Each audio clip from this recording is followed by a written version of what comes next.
Nous passons à Emmanuel-Marie Hérault, qui est né en 1868 en Seine-et-Marne.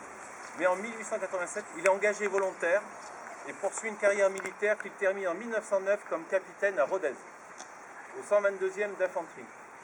Il se marie en 1897 à Loupiac avec Alix Marie-Louise de la Chassaigne, qui lui donne 3 filles, nées au château du Creuse. Donc, M. Hérault est admis en 1912 dans la réserve spéciale et il est nommé chevalier de la Légion d'honneur. Lorsqu'au mois d'août 1914, il est rappelé à l'activité, il commande une compagnie au 346e régiment d'infanterie cantonné à Melun. Emmanuel et son épouse s'écriront du 1er août au 22 septembre 1914. Ces lettres,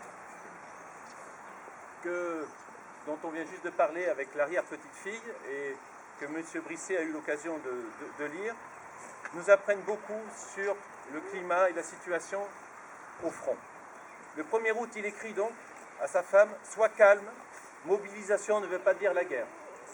Le 5 août, j'ai pris mes précautions pour que tu sois prévenu en cas de malheur. Le 7 août, il me paraît difficile d'aller au feu avec des hommes que nous ne connaissons pas encore assez pour leur demander un tel effort. Le 6 septembre, quel spectacle!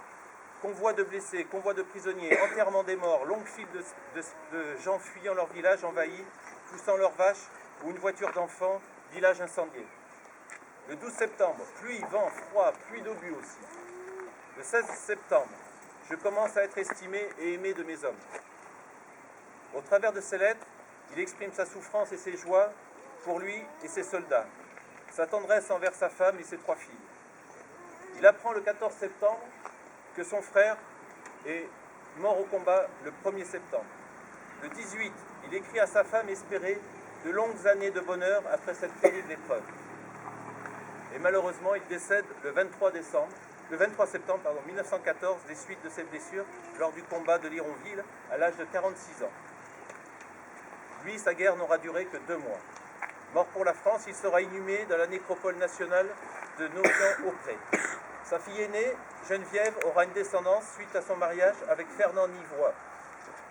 Les archives familiales nous indiquent qu'une Françoise de la Chassaigne, qui était donc son épouse, enfin de la famille de son épouse, a épousé, elle, en 1565, un certain Michel de Montaigne.